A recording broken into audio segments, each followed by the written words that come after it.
आज के वीडियो का टॉपिक है मात्रात्मक शोध, क्वांटिटेटिव रिसर्च। मात्रात्मक पद्धति क्या है, इसका उपयोग सामाजिक अनुसंधान में कब किया जाता है? What is the quantitative research? What is its use in social research? इस टॉपिक को हम दो भागों में पढ़ेंगे। पहले भाग में मात्रात्मक पद्धति क्या है और दूसरे भाग में सामाजिक अनुसंधान में इसका उपयोग कब किया जाता है। यदि आपको वीडियो अच्छा लगता है तो आप उसको लाइक कीजिए, शेयर कीजिए, सब्सक्राइब कीजिए और वीडियो का नोट्स मैंने अपने गूगल ड्राइव में डाल दिया है, जिसका लिंक आपको इस वीडियो के डिस्क्रिप्शन में मिल जाएगा। स्टार्ट। मात्रात्मक पद्धति व मात्रात्मक रिसर्च क्या है? मात्रात्मक रिसर्च एक व्यापक पद्धति है।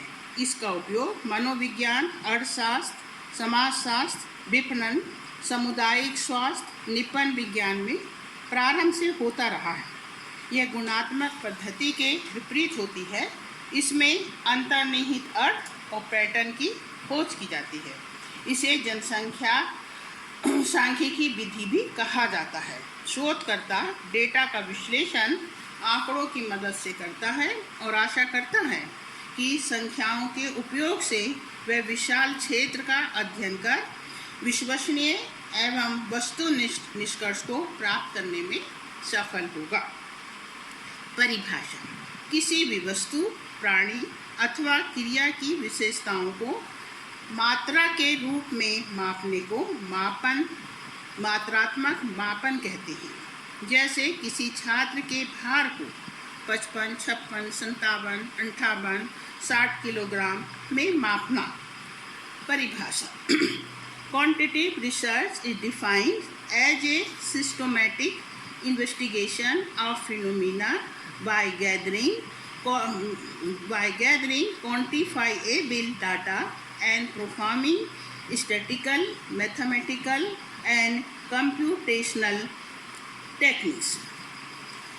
इस तरह हम देखते हैं कि कोई भी वैज्ञानिक ऐसे डाटा को संग्रह करता है जिसको कि सर्वसाधारण दृष्टि में कोई महत्व नहीं होता है, किंतु वैज्ञानिक इन्हीं डेटाओं का, इन्हीं संख्याओं के अध्ययन के द्वारा अपने उद्देश्य को पूरा करता है। Quantitative analysis is a scientific approach to managerial decision making in which raw data are proceed of manipulated to produce meaningful information.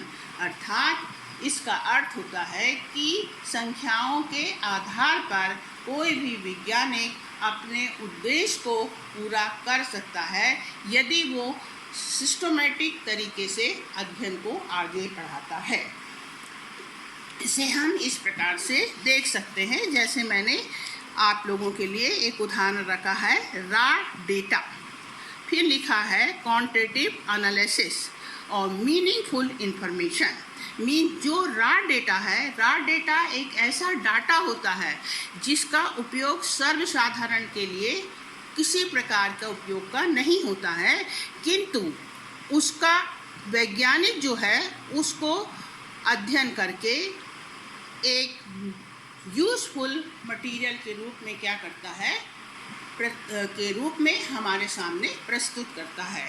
मान लो मिट्टी है, मिट्टी का कोई उपयोग नहीं है जनसाधारण के सामने, किंतु कुम्हार उसी से क्या बना देता है, घड़ा बनाता है और घड़े का उपयोग हर व्यक्ति करता है। तो इसी तरीके से जो रॉ डेटा होते हैं वो हम क्वांटिटेटिव रिसर्च के अंतर्गत कुछ संख्याएं होती हैं, ऐसी संख्याएं जिसे किसी संस्था ने या किसी रिसर्च इंस्टीट्यूशन ने अपने उपयोग के लिए क्या किया है, कलेक्ट किया है, किंतु जनसाधारण के लिए उन संख्याओं का कोई महत्व नहीं होता है। किंतु एक अनुसंधानकर्ता क्वांटिटेटिव एनालिसिस के द्वारा उसको क्या करता हैगा, अपना अध्ययन का जो उसका उद्देश्य होता है उसको पूरा कर लेता है और सफलता प्राप्त करता है। उदाहरण के लिए मैं आपको समझा देती हूँ। यहाँ पर कि मान लो चुनाव में हमें जनप्रतिनिधि का चुनाव करना है और ऐसे प्रतिनिधि का चुनाव करना है जो कि पार्टी को जीत दिला सके। तो हमारा जो विषय है, जो प्रॉब्लम है, वो यहाँ पर क्या है? जनप्रतिनिधि का चुनाव करना। इसके लिए हम क्वांटिटेटिव मात्रात्मक पद्धति को अपनाते हैं, क्योंकि संख्याएं जो होती हैं वो बोलती हैं, उसमें किसी प्रकार का पक्षपात नहीं होता है, जैसी हैं वो उसी रूप में हमें दिखाई देती हैं। तो इस तरह से हम यहाँ पर, चूँकि मेरा जो प्रॉब्लम है वो क्या है? जनप्रतिनिधि का चुनाव करना, तो मैं किस पद्धति को अपनाऊंगी? मात्रात्मक पद्धति को अपनाऊंगी। इसके लिए मुझे क्या करना होगा? क्षेत्र में जाकर उधर के लोगों को सर्वे करना होगा और वहाँ की जो जनसंख्या है उस क्षेत्र की, उसको कलेक्ट्रेट से प्राप्त करनी होगी। तो ये जो जनसंख्या है, मान लो वो जनसंख्या उस क्षेत्र की 1000 है और उस ये 1000 जो है ये रॉ मटेरियल है, ये जनसाधारण के किसी काम का नहीं है, ये काम का किसी का है। तो वो जो व्यक्ति जनप्रतिनिधि का क्या कर रहा है? चुनाव कर रहा है, तो वो उसे पहले क्या करेगा?